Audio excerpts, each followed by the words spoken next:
It's something that would have to be based, though, on corroborated evidence. It's important to remember that intelligence is like a piece of a puzzle.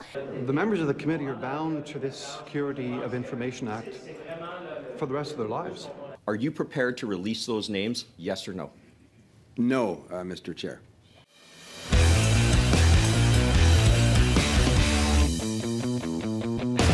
Canada's National Security and Intelligence Committee of Parliamentarians last week released a report which stated that several MPs have wittingly colluded with hostile foreign nations. One MP even met with a known intelligence officer of a foreign nation and gave that intelligence officer confidential information. Now, there is a not so insignificant chance that your MP is actively committing treason as we speak, and you have no way of knowing. The federal government is refusing to release the names of these politicians. They are actively shielding traitors to our country. And if this answer from Justin Trudeau's public safety minister, when asked if he was going to release the names, is anything to go by, well, it seems as though they don't really care about the fact that they have traitors inside Parliament. People who are alleged, and in some cases, according to our intelligence communities, to have committed some of the most serious offenses known to Canadian law.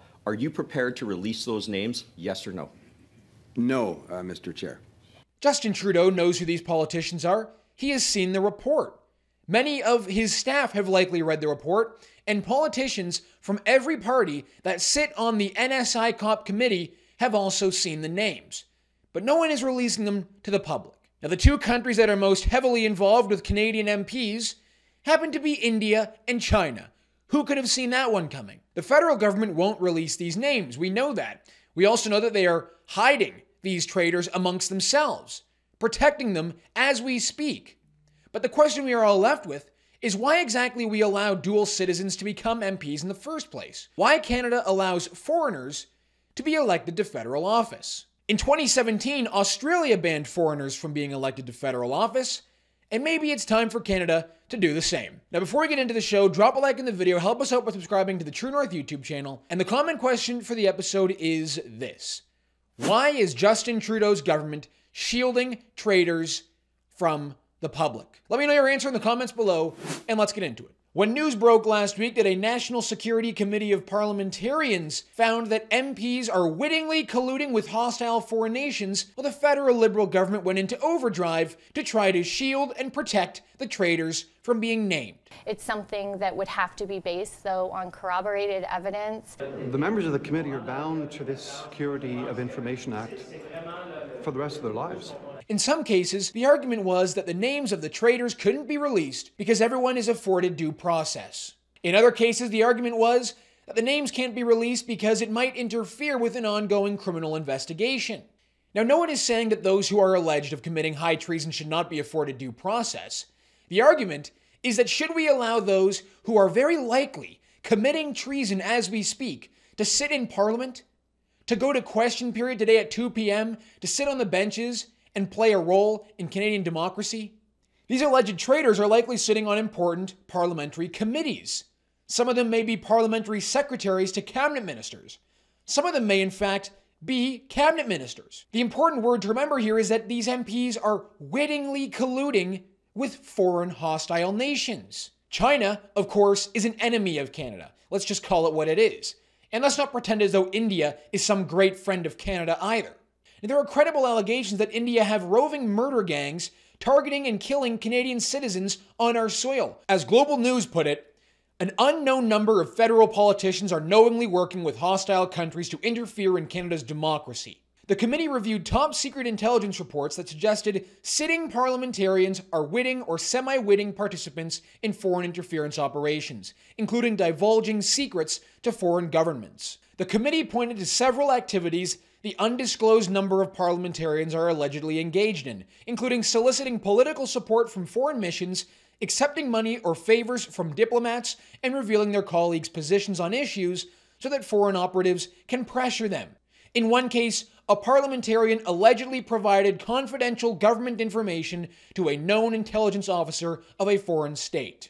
We already know that the Chinese Communist Party has been engaged in a very sophisticated and long-term operation to interfere in Canada's democracy. In the 2021 federal election, it was reported that China had a clandestine network of at least 11 candidates and 13 staffers implicated in foreign interference on behalf of the CCP. So far, only one sitting MP has been accused of being involved in a CCP operation. That would be Don Valley North Member of Parliament Han Dong. The CSIS allegations state that Han Dong's Liberal nomination was heavily interfered with and supported by the CCP. The Liberals promptly booted Han Dong from their caucus, and he now sits as an independent Member of Parliament. Now, what did Liberal MP Jennifer O'Connell say when Conservatives were pressing Dominic LeBlanc, Canada's National Security Minister, over these allegations, over this report?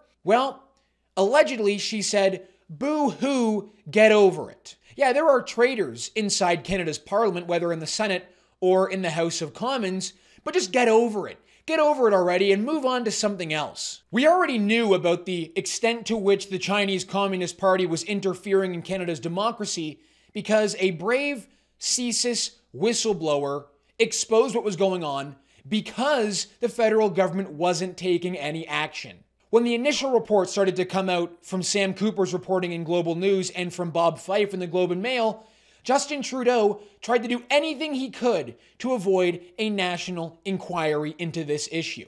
He even said that he was never briefed on Chinese interference before eventually walking that back and saying that he was. Well, the CSIS whistleblower actually told us why they had to come forward in an op-ed published in the Globe and Mail. As the whistleblower states, "When I first became aware of the significance of the threat posed by outside interference to our democratic institutions, I worked, as have many unnamed and tireless colleagues, to equip our leaders with the knowledge and the tools needed to take action against it. Months passed, and then years. The threat grew in urgency. Serious action remained unforthcoming.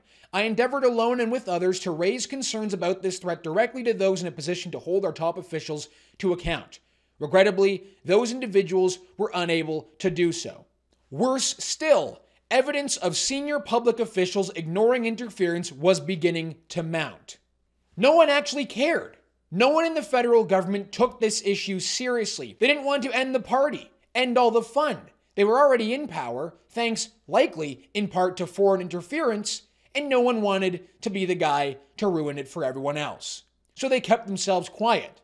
They shielded the information from coming to light.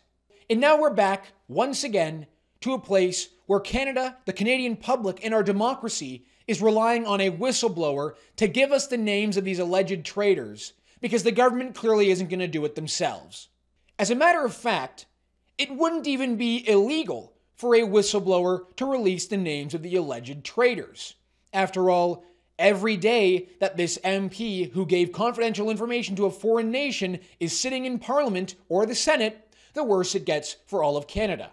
There is a specific carve-out in the Security of Information Act of 1985, which states that if the information is in the public interest, it is right for that information to be released to the public, even if that person is bound to secrecy. Section 15 of the Security of Information Act states that no person is guilty of an offense under Section 13 or 14 if the person establishes that he or she acted in the public interest. Specifically, if the public interest in the disclosure outweighs the public interest in non-disclosure. If anyone wants to be the guy that is left to defend the idea that it is not in the public interest to release the names of members of parliament and senators who are wittingly colluding with hostile foreign nations, well, good luck to you.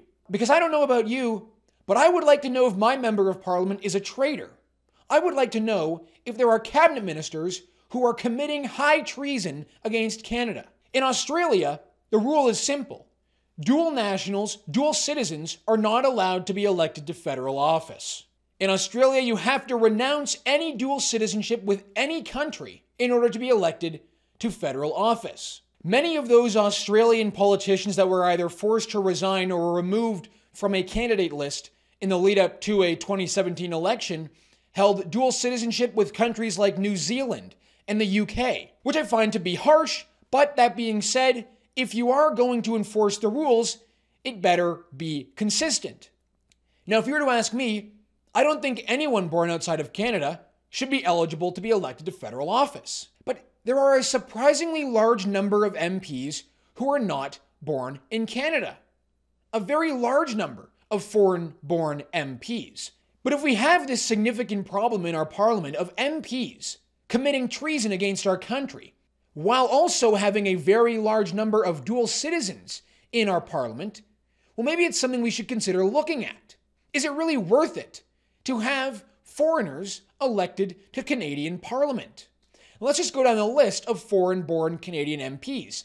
Many likely hold dual citizenship, but not all.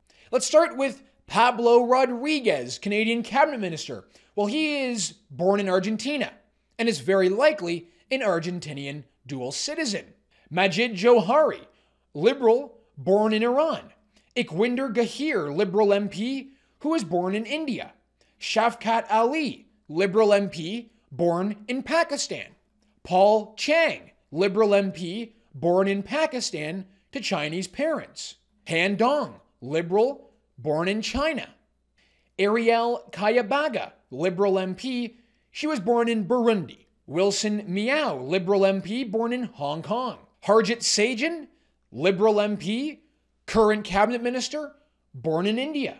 Arif Virani, Liberal MP, born in Uganda. He's currently also the Attorney General. Soraya Martinez Ferrada, Liberal MP, born in Chile. Leslyn Lewis, Conservative MP, born in Jamaica. Salma Zahid, Liberal MP, born in Pakistan. Mary Ng, Cabinet Minister, Liberal MP, born in Hong Kong. Jasraj Singh Hallan, Conservative MP, born in Dubai. Sonia Sidhu, Liberal MP, born in India. Ikra Khalid, Liberal MP, born in Pakistan. Jenny Kwan, born in Hong Kong. Liberal MP, Omar Al-Gabra, Syrian citizen, born in Saudi Arabia. Sukh Dhaliwal, Liberal MP, born in India. Emmanuel Dubourg, Liberal MP, born in Haiti. Ziad Abul Taif, Conservative MP, born in Lebanon. Also a dual citizen of Lebanon. Gary Anadasangari, Liberal MP, born in Sri Lanka. Chandra Arya, Liberal MP, born in India. Bardish Chagger, Liberal MP, born in India. Faisal El-Khoury, Liberal, born in Lebanon, also a dual citizen of Lebanon. Ahmed Hassan, Cabinet Minister, Liberal MP, born in Somalia. Rechi Valdez, Liberal MP, born in Zambia. Conservative MP and current Shadow Minister for Immigration, Tom Kamich, holds dual citizenship with Poland. You also have Conservative Senator Salma Atulajan, born in Pakistan and also holds dual citizenship with Pakistan. Liberal MP Peter Fonseca, dual citizen of Portugal. Liberal MP Andy Fillmore, dual citizen of the United States. Former Conservative Party leader and current opposition House leader Andrew Scheer is a dual citizen of the United States. He kept on to his dual citizenship while running to be the Prime Minister of Canada. Look, whether you believe that the rules should state that a Canadian MP should be born in Canada, or if you just want the rule to be that you should not be a dual citizen, the rules should at least be in place to protect our democracy. All that being said, what is the likelihood that dual citizens of foreign nations are the ones who are colluding with those foreign nations? I would say there's a higher probability of that happening than a non-dual citizen. We're talking about national security here, the integrity of Canada's democracy. It's not something that we can just play around with and say, we want to be open, diverse, multicultural. We don't care if you hold a dual citizenship with a hostile foreign nation. We don't care if you're a dual citizen of a country that shares no similar values to Canada. Dual citizenship is dual loyalty. Let's just call it what it is and be honest about that. Release the names of the alleged traitors in Parliament and let them have their day in court to defend themselves. Enough is enough with this absurd, un-Canadian, unpatriotic nonsense going on. Stop shielding them and let us know who they are. All right, everyone, that's going to do it for us today on the show. Thank you so much for tuning in. My name is Harrison Faulkner, and this is Ratio.